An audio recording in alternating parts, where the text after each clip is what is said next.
Recorded live from Space Coast Podcast Studios in Melbourne, Florida, this is the Cannabis Report with Michael Patterson. Brought to you by MGMC Pharma Group, where we make a difference. Check out the virtual tour of our cannabis cultivation facility on our website, mgmc-group.com. Now here's your host, Michael Patterson.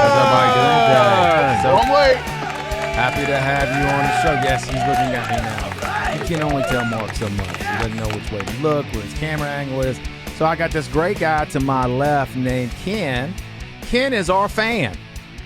He's our one fan. He is our one fan. Episode 1. So he saw episode 1, and he thought he'd stop by and say hello. And I thought, hey, Ken, well, thanks so much for stopping by, being our one fan. Hello, Cannabis Report, Patterson Brothers. Good to be here. Glad to have you on, Ken, to say hello. Ken can validate that I actually was in the nursing home business, wasn't I? Absolutely. Yeah. We share the same therapy background, Yep. Nursing home, rehabilitation. Yeah. And so Ken really wants to get into the cannabis space, and he's been following what I've been doing. And so our goal is to I have a lot of people from my past who kind of follow what we're doing, and we all kind of sees the future. So I'm definitely glad you stopped by today, Ken. That was great. Thanks, so, man. yeah, hopefully we'll have more than one fan. If you guys are in the area, we're in Melbourne, Florida, you want to come to our recording. We typically do it on Sundays. So we'd definitely love to have you. But thank you for coming in. We're in episode 7. We're going to be talking to a great guy today named Ed Collins from Mila Supply. We're going to be talking about the Canadian markets as well as in the burgeoning markets in Asia to learn a lot. But to start off, Mark, let's take us into the news. Okay, Mike, we didn't stop and talk to me and tell everybody again while I'm not in the studio. So I'm not in the studio today. I'm in our South Studios in Boynton Beach. We did have this conversation before the show. They don't really care, Mark. But okay, Mike didn't. They don't really care. Nobody cares. One ear Nobody and cares. out the other. They don't want it. They don't want to know. Okay, your Mark is at his house because Yes. he's 2 hours away. No, so it's and he's Space wearing a Coast shirt. Podcast, South Studios, Mike. He's wearing a shirt. I just want to let you know that looks like an American flag, which is great. I think it's great. And so Mark's thing, if you haven't picked it up by now on episode 7, he wears a different rugby shirt every episode. So I'm spooling his little layers of the show. That's the layers of the show, That's Mike. the layers. You just revealed one of the layers. That's of the one of show. the layers. So okay, if you want to know so, show by the trivia, way, I do want to point out that I am in a round silhouette and Mike is in a square silhouette. And the reason why is that we were growing up, our mom always said that I had a round head and Mike had a square head. Right. So in an homage to our mother, that's why I am in. how come I don't remember that part? Was I not square. there for that day? That day at a family day about the round and the square heads. I'm sorry, I didn't. Obviously, you don't have as good a relationship with our mom as I do, so that's a different show. Really, obviously. So, are we ready for the news now? We'll hurry up and do the news, Mark. Okay, let's go to the news. It's time for Cannabis News. Okay, you can go now, Mark. News brought to you by Hemp Synergistics. From intelligent-based consumer products and ingredients, Hemp Synergistics is a biotechnology company whose goal is to make a difference, meaningful difference in the hemp industry. For more information, go to hempsynergistics.com. Well, we start our news over in the Virgin Islands, someplace that our guests probably would like to be right now, and not in Canada.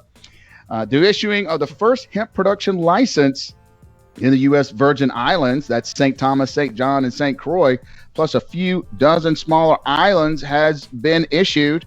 The entity to score the first license, Crucian Hemp Farms. The company is now registered as a hemp grower, seed distributor, and transporter after a unanimous vote by the Virgin Islands Hemp Commission members. Governor Albert Bryan Jr. has big hopes for the new crop. This begins a new economic era in the U.S. Virgin Islands that will not only benefit the government through new revenue streams, but will also provide economic and growth opportunities for the territory's farmers and local business entrepreneurs. Home to around 110,000 people, the U.S. Virgin Islands doesn't have a great deal of industry, more tourism than anything, so hemp could provide much-needed jobs.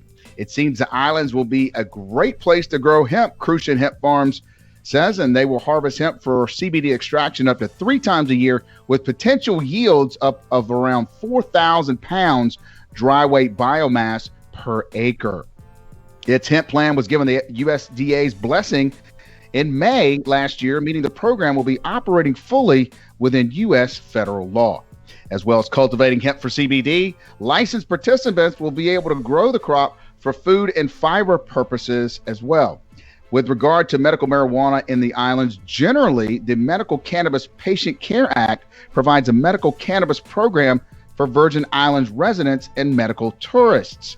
So for those of you out there looking to go to the Virgin Islands for a holiday, if you have your medical card, like we live in Florida, if you go down there, you have your card, then you can access medical cannabis in the U.S. Virgin Islands, Mike. Well, this is a great thing. It shows that our policies are starting to spread around the world. Even though it's hemp is already legal in the mainland United States, U.S. Virgin Islands being a territory, starting to come into their own and starting to do the regulations for this. And then Ed will be able to give us some really good insight because they are doing some exciting things in Guam, which is a U.S.-based territory too. So he will be able to kind of give that insight on a U.S. territory and how they're dealing with hemp and medical cannabis. Guam has passed medical cannabis, but the system is just getting ready to get started. The challenge in the Virgin Islands is the cost of actually growing. So if you look at the cost in Florida as well as other states, and when you grow a product indoors, it's going to be very expensive, and you grow it outdoors, typically it's cheaper. But in the Virgin Islands, land is at a premium, and so if that land costs too much in order to grow on, then that could be a really big challenge. What I see is the domestic market is going to be pretty big. I think the Virgin Islands has about 100,000 people, so you're looking at 2 to 5%. So 2 to 5,000 people are going to be using this. So I don't see a ton of business coming out of the Virgin Islands, but I think with the medical cannabis coming along, I think they can do a pretty good job because of the cruise ships as well as other avenues for bringing in tourists. I can tell you that Belize is actually looking at the same type of thing. They have a lot of cruise ships. A lot of other Caribbean nations are looking to get into the business, and so a lot of times we talk to different Caribbean nations and their governments, and we try to get them to specialize in something, whether it be R&D, whether it be some type of bringing in the right type of researchers. You're going to do research and development. You're going to do some sort of biotech cultivation or bring in some value, because you're not going to be able to compete on just basic price. Colombia is going to beat you there, and Africa is going to beat you there all day long on price, and as well as the mainland U.S. So if you can find that good niche and find a very strategic focused market, I think they can do well. But do you think that they could you have hemp as the ship it to the mainland? That would be their, but it's just so right now we're having abundance of hemp in the United States. So we had over 500,000 acres in 2019. Half of that didn't even come to harvest for so many different reasons. One of which is you got all these people getting into agriculture who should not have any business getting into agriculture. Okay, so that's number one. No experience. And then there wasn't enough infrastructure to do the processing of the hemp because there was just too much. So right now, hemp is going down to pennies almost for pounds of biomass. So when you're saying 4,000 pounds of biomass, that's a drop in the bucket right now. So that's why I think they're going to have a trouble. They need to keep their product on island, because I think they can do well, because the importing and the import fees, even from the mainland, is going to bring in a lot of that cost. So as long as you keep your cost of production somewhat similar, then I think they'll do well. Moving from the Caribbean over to Europe, the Netherlands recreational cannabis experiment advances after a court appeal rejected. A Dutch judge rejected a request to annul the results of a lottery process used to select cultivators for the Netherlands recreational cannabis experiment. This means the experiment will likely continue moving forward as planned. Kaj Halmans, a drug policy consultant based in the Netherlands, told Marijuana Business Daily, "It is now the stage at which the government performs the background checks of the first 10 lottery winners. The winners will likely be the first legal commercial growers of adult use marijuana in Europe." A group of 8 applicants who were not selected among the 10 winners of the lottery went to court complaining about several procedural issues. The applicants also said that growers of insufficient quality have been selected, which is contrary to the public interest that is served by a professionally conducted and successful experiment. But the judge on Thursday rejected their call to redo the draw.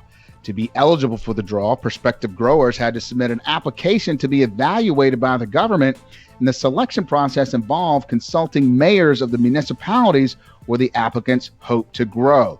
So the first legal product in Europe, Mike? This is just so crazy because if you know from the Americans listening, what do? You go to Amsterdam, right? You get cannabis. We always go to Amsterdam. We have the coffee shops. Everything was cool. Right. But technically, it was illegal to grow it in the whole country. So, but magically, the minute you crossed the dispensary door, it became legal. So it just didn't make any sense. So now they're trying to put in a regulated system of something they've had theoretically illegally since the 70s.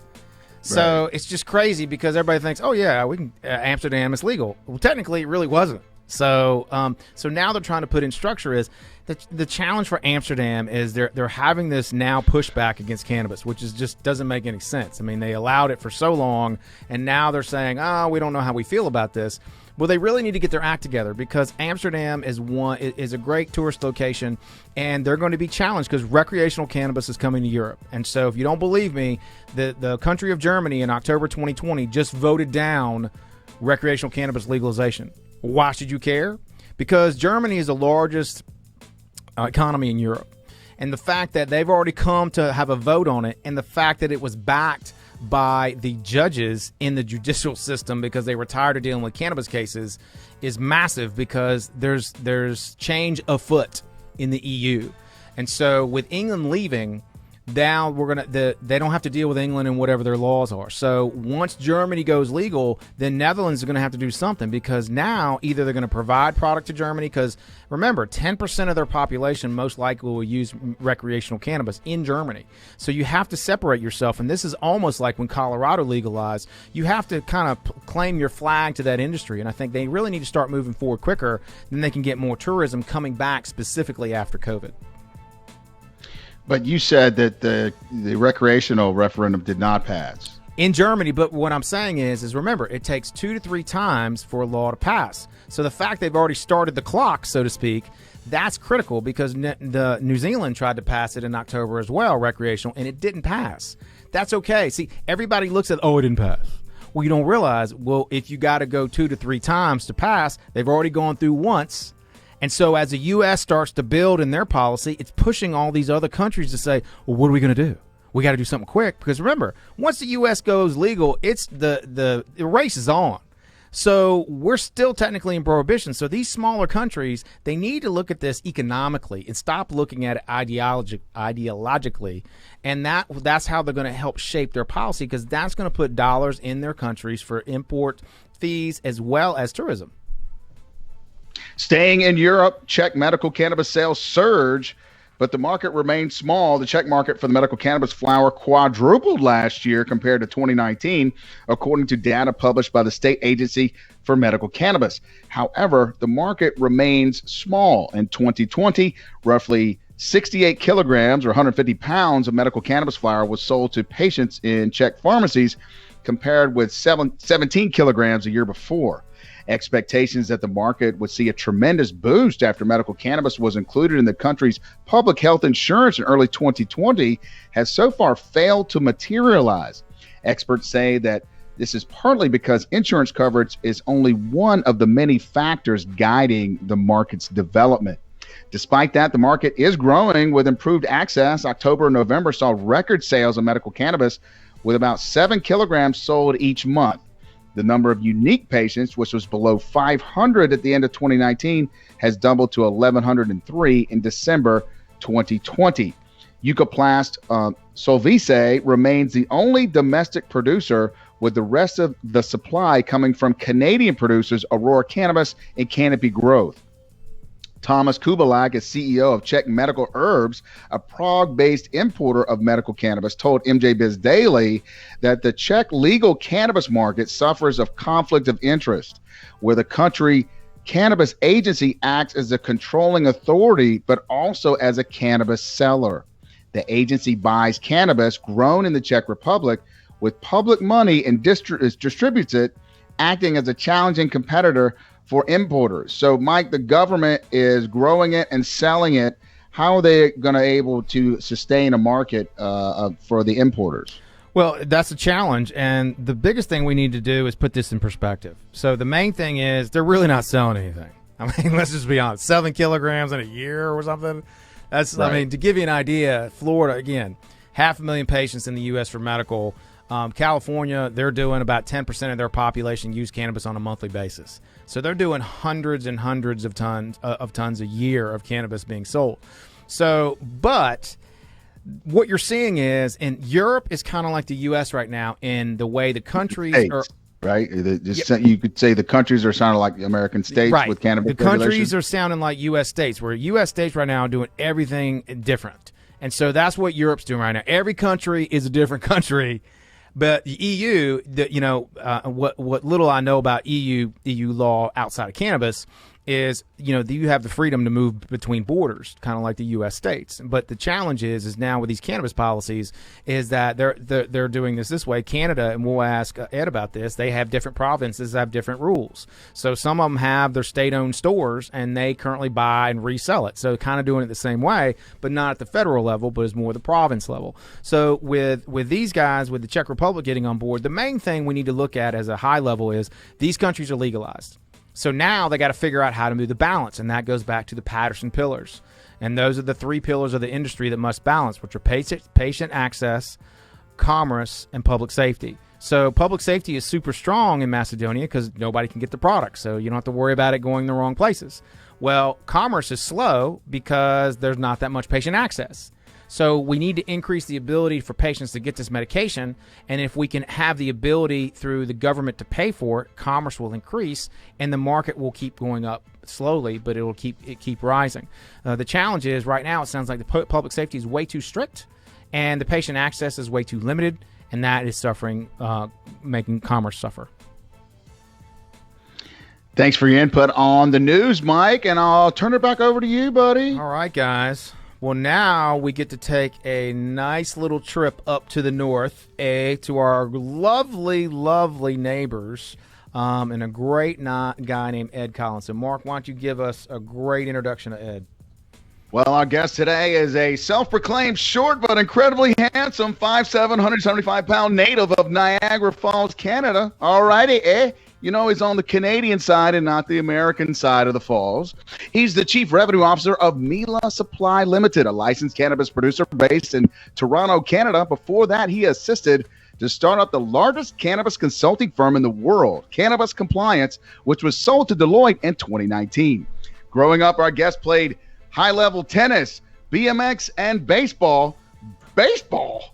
In Canada? No curling? He's going to lose points with his fellow Maple Leafs on those choices. He's got 3 kids and named them for places he's visited: Georgia, Paris, and London. Let's give a warm Cannabis Report welcome to Edward Collins. Big Ed, can you hear me?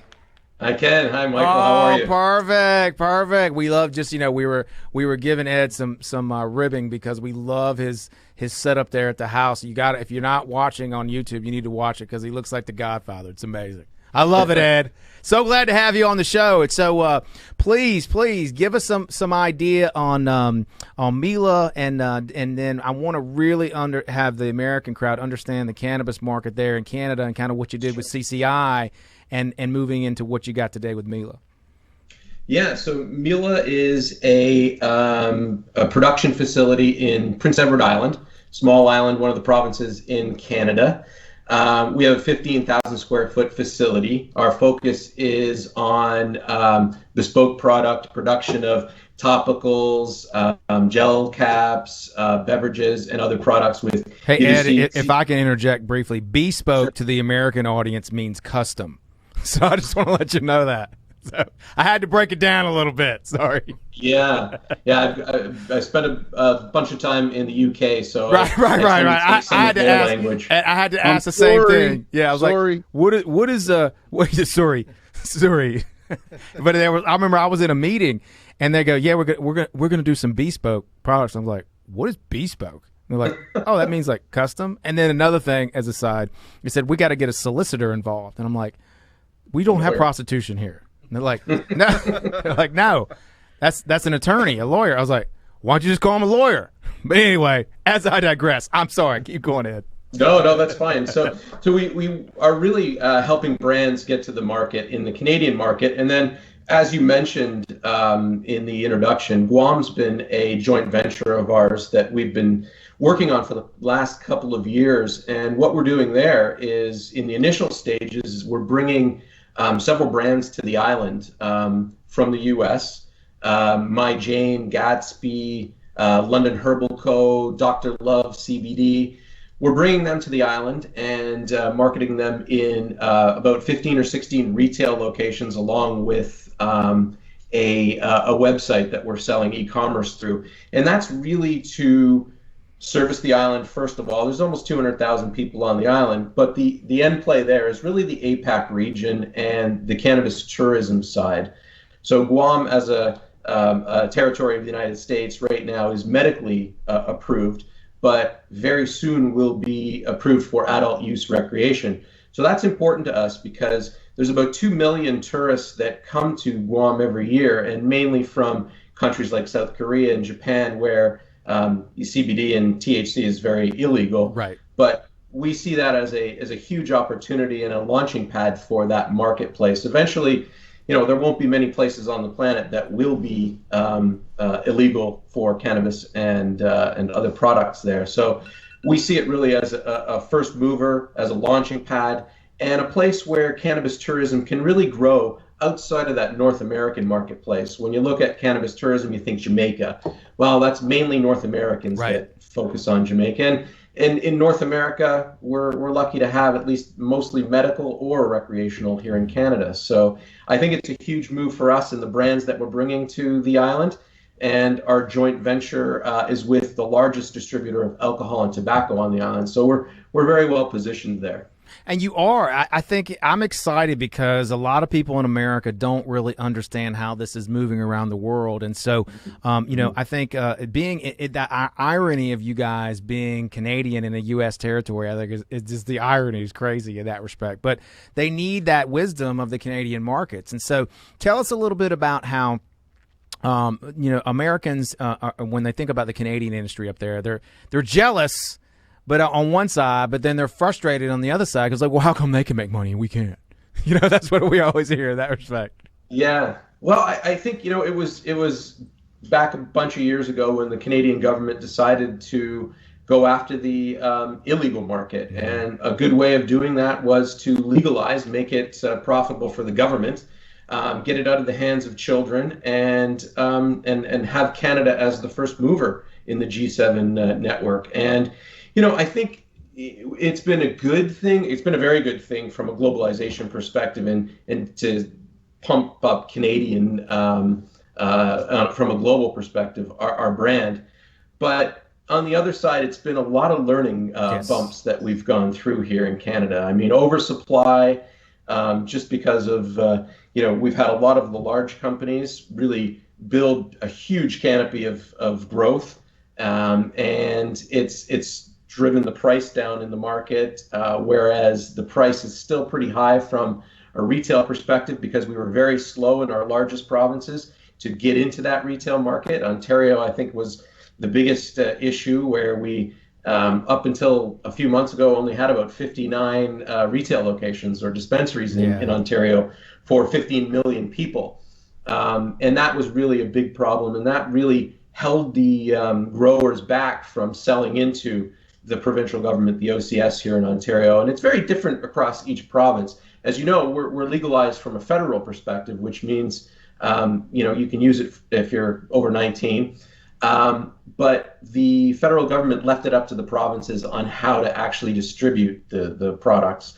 And that was really a difference between every province, where it could be a partnership between public and private, or completely public, which would be Quebec, the SAQ, which runs all the stores, buys all the cannabis from the licensed producers and sells them directly.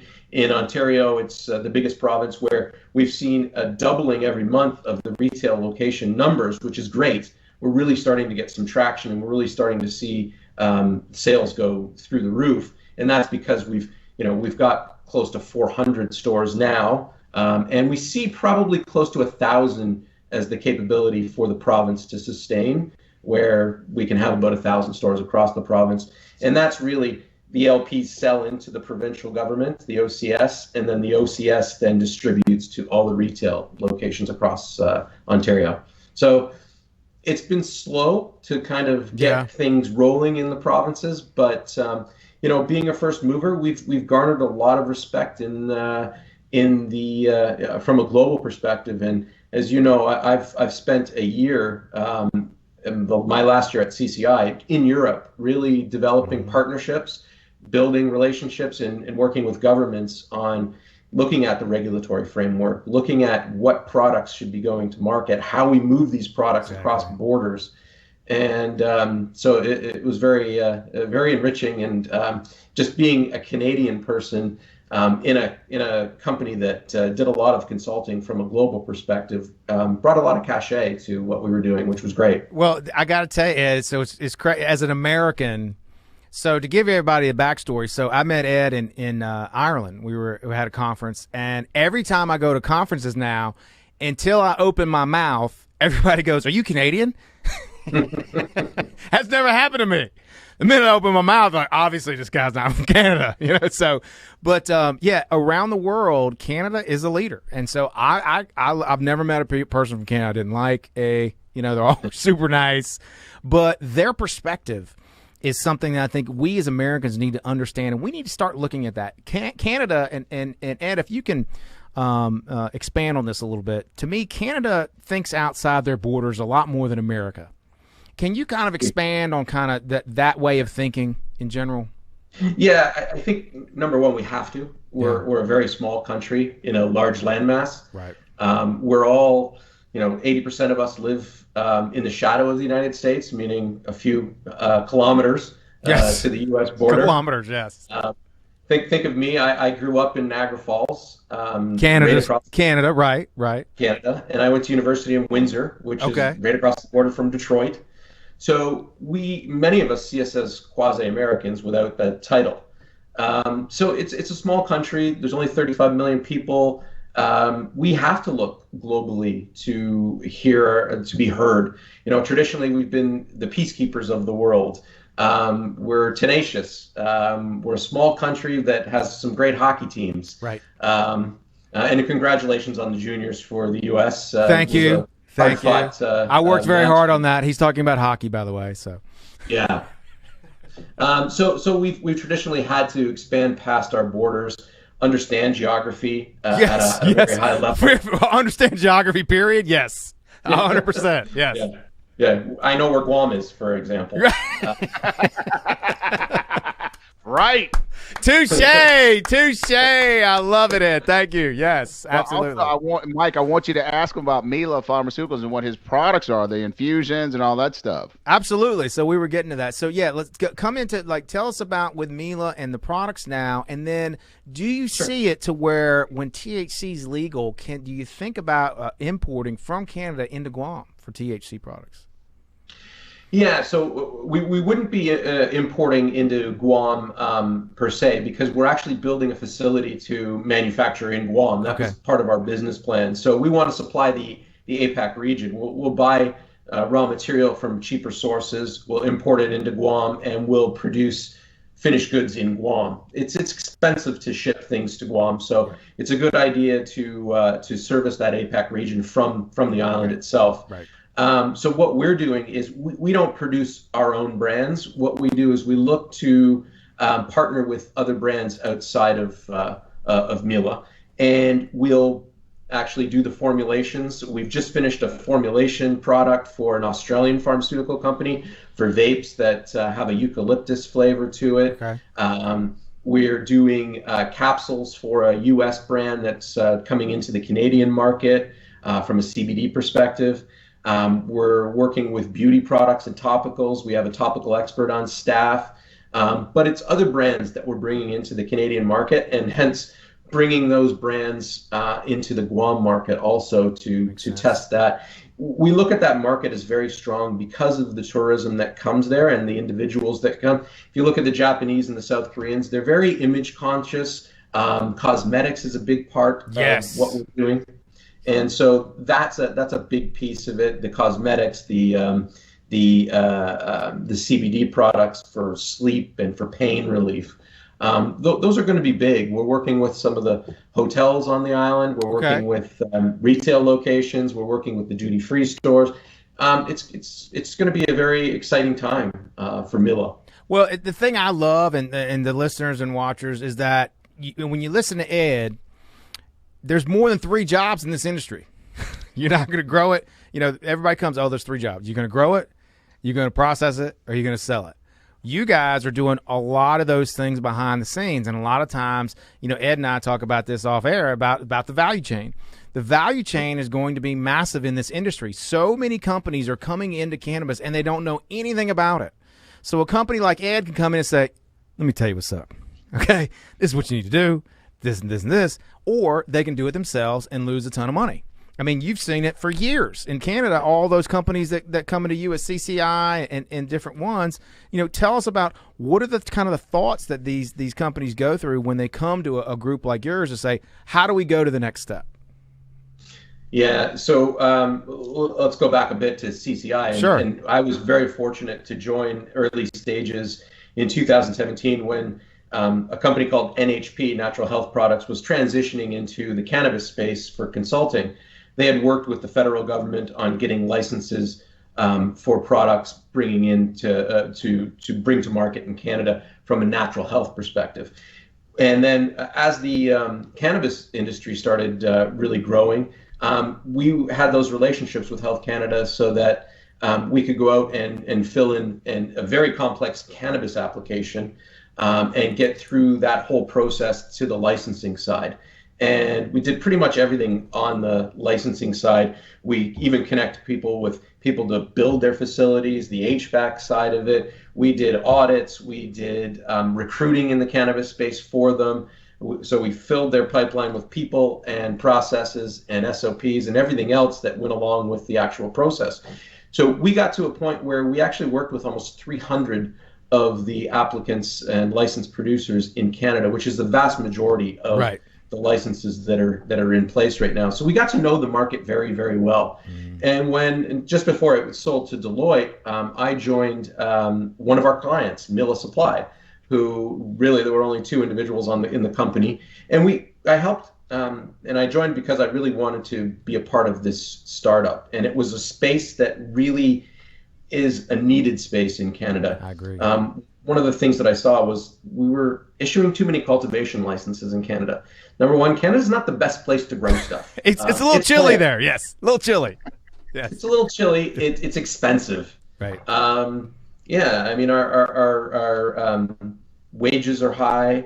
The heating is not cheap. Electricity, all of that good stuff. So we built a lot of large facilities that cost millions and millions of dollars. And as I saw so many of these companies building capacity and then looking to build further capacity outside of Canada, I thought, well, what side of this fence do I want to be in this space? Because I love this space. I think it's great.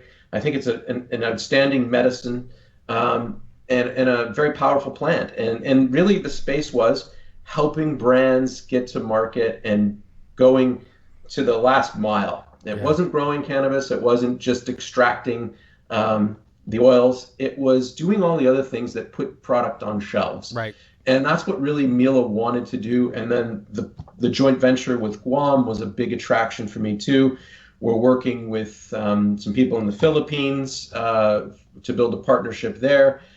We signed a partnership with the London Canna Group out of the UK to help bring brands. I know London Canna Group. Yeah, I think that's great. Those guys over there, those guys are great. Yeah, and we want to help them bring brands to the UK and EU and have them do the PR and the marketing side, which is so important for CBD brands in Europe right now. And so also to get everybody listening and watching is that a company like Ed, what he's doing is, to me, as they grow, then they will, to me, I assume you'll be able to do another buyout probably in a couple years once you have that value chain done and so forth and so on. And so I just get so excited watching what Ed does is because he's already gone through. He's at an exit in a company in the cannabis space. He's now moving into the other another company in the space because companies like and Ed, I like what you guys are doing because you're pushing us forward. And if you're unfamiliar with the business, we have to have smart people keep coming in. We have to standardize this, corporatize it, professionalize it, and Ed and his group at Mila are doing that, and this is awesome. So Ed, do me a favor, tell everybody how they can get a hold of you. Yeah, my email is edward.collins@milasupply.com. My number is 416-997-0186. I'm pretty pervasive on LinkedIn and Twitter, so you could look me up through that. It's Edward Collins. And so pretty easy to get a hold of me. And if you're ever at conferences outside of Canada, because I love to leave the country, I'm pretty much at all of them. And it was great meeting you as probably one of only 2 Americans in Ireland right. for that conference, which was great. Yeah, that's what I'm telling. See, you validated. I keep telling people there's not many Americans overseas. I was like, a Canadian, we got to stick together. That's right. Well, Ed, thank you so much for being on the show, and you give us all this great information. And so we'll definitely be in touch soon. Thanks so much. Thanks, guys. Thanks, guys. Awesome. I love having Ed on the show. What did you think about that, Ken? Did you learn a lot? Completely. Ken was at a loss for words. He was like, wow. But no, isn't that cool? Like all this. And so what I want you guys to understand is, people in this business are no different than people outside the business. So everybody has this aura about marijuana. Oh my gosh, it's marijuana. And you see it and you go to a grow and you want to hug it and everything. But once you get into it, it's a job, but it's a fun job. But tell them, because you told me this years ago. Tell everybody what people do when they go into a grow for the first time. It's literally like when you get to go to Colorado or somewhere when they have it growing and you walk in, it's literally like Christmas Day. Everybody's like, they sit around and they want to take pictures. Even if they don't even utilize cannabis, right? I mean, they're just totally And I tried to figure it out, and a guy told me when I went through it, and I had the same reaction. He said it's because you feel like you're getting away with something. Right, that's what it is. That's what it is. It's like, right. You're like, wow, I should this is kind of seedy and illegal, but it's exciting at the same time. And so, but once you go in there, you get used to it and you look at it more of a business, and it's still fun. And people told me that when I got in years ago. I was in California and I was going to a potential job that would be in the cannabis space, and it would be a director of their Florida division. And the guy I was talking to, we were there at the interview, and he basically said that. He goes, once you get past the initial aura of it, it's just another job. And I'm like, okay. And I was like, yeah, I don't want that to happen to be another job. But now it's to the point where it's another job, but it's super exciting job. So that way you don't mind doing it as much and getting involved in that. But definitely want to thank Ed. All right, so let's move on to the entrepreneurial tip of the day, Jesse.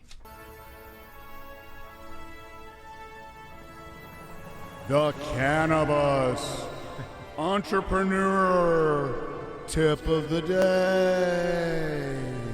Cannabis Entrepreneurial Tip of the Day, sponsored by Self-Disrupt Branding Service. Self-Disrupt is a modern-day white glove personal branding service. If you need to be seen, they will get you noticed. If you have value to give, they will make it more shareable in today's digital landscape. Bottom line is Self-Disrupt strategically crafts your legacy through personal branding content. For more information, go to theselfdisrupt.com. All right. So the tip of the day is 90% of life is showing up. Just like Ken, our one fan, he's our super fan, showed up today. It's just showing up. So an example of this is when in 2018, when Oklahoma was looking to legalize cannabis, we were approached by a group out of Oklahoma to go out and promote it. And so there's not a lot of money in promoting a law to get it passed. And so we were looking to what we call pay it forward. So when a state typically legalizes or has a vote, what happens is all the prohibitionists come out and they all get on their pedestals and they get on TV and say the sky's going to fall, the world's going to end, similar in that respect. So we are like, we need to challenge, we need to confront that and give a different version of, you know what, the sky's not going to fall and the world's not going to end.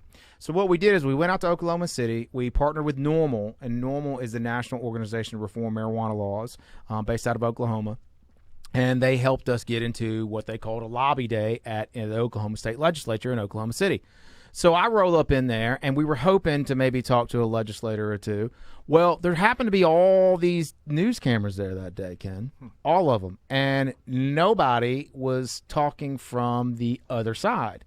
So, meaning the side that were against the marijuana, that's what they came for, correct? Say that again.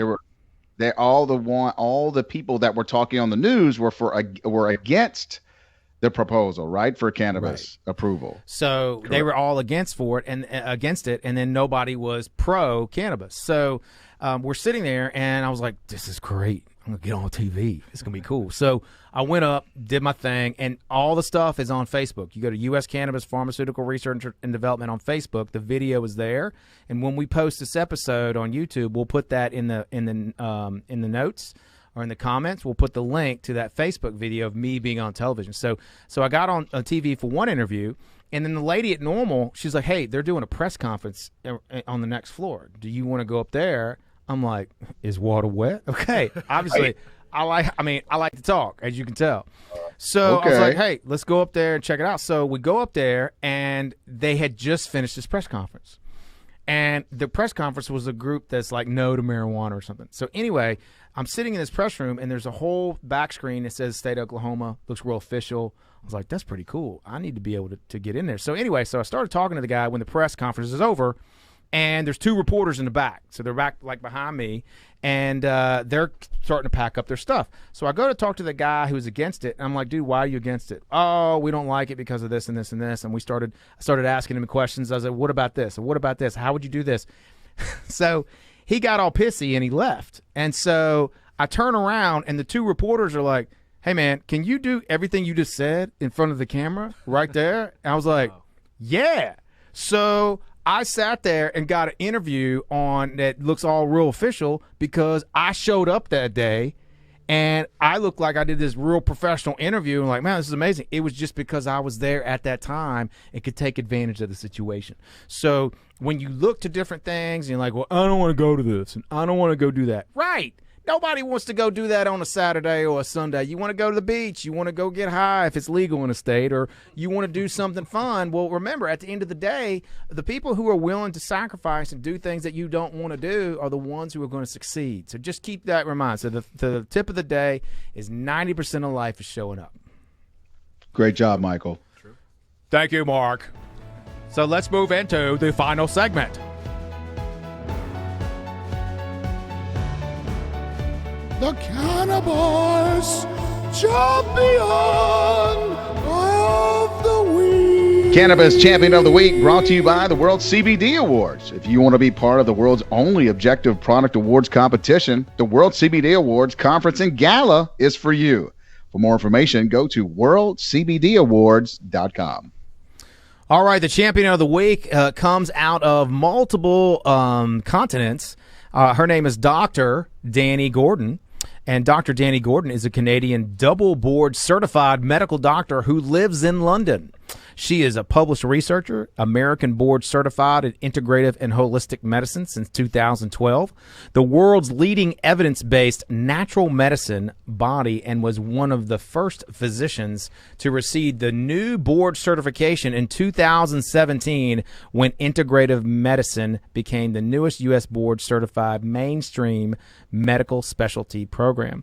She had a leading cannabis medicine referral-based practice in Canada as an integrative medicine specialist, where she specialized in the treatment of complex chronic conditions, including anxiety, fibromyalgia, depression, insomnia, and chronic pain. She is recognized as a leading expert in the cannabis medicine, speaking internationally and working as a consultant to some of the first cannabis medicine clinics in the UK. She has treated thousands of patients with medical cannabis alongside pharmacotherapy, nutritional medicine, evidence-based mind-body techniques to help manage stress-related conditions. She has studied mind-body medicine at Harvard, yoga and meditation, extensive throughout India and Southeast Asia with traditional teachers. She's done brain scanning and neurofeedback brainwave training to help with top leaders in the North American market, and has been director of Neurofeedback Center, specializing in burnout and stress and resilience. And the reason she is on one of our cannabis champions is Dr. Donnie Gordon is really pushing this forward to help us bring more science into it and bring more people to bring more credibility into this industry. This industry has a credibility problem. It doesn't have a problem with the people who are in it. It has the problem with the people who think of people who are in it. One of the things that I get all the time is after I speak is the most common response I get is, "You're not what I expected." So a lot of times I say, why? Because you're expecting somebody with green hair and tattoos, and they say, yes. I have nothing against people with green hair and tattoos. I actually like that. But just remember, we can't take the soul out of cannabis, okay? The soul is there. We have to preserve that soul as we move forward in this industry. And so, believe it or not, I'm one of those people who want to keep the soul of this industry, even though I may not look the part. I want to be able to keep that soul into this industry. And that's you all. Don't look as good as me either. Okay. And before you go to your outro, I just want to say, if you want to be, we have one fan now, Ken. So we're taping this right when episode 1 was released. So Ken, thank you for joining us in the studio. But if you are a listener, you're watching us, you don't have to come to the studio to be a fan. You can like us on our YouTube page, and you can also download the podcast at Space Coast Podcast, and that is on all the Apple podcasts. So you can pull us up there, take us with you, or you can come by the studio if you're kicking it in Melbourne, like Ken did. Exactly. Yes. Ken, our super fan. So so that leads me to my ending, my sign off. And that's the way it is in the world of cannabis today. The power of change is within all of us, and the world changes when we change. I had a great time, and I'm so happy that Ken came by to see us, our super fan, as well as Jesse, our engineer, and Mark, our producer. And always remember, we are all we need. Till next time, peace. Later.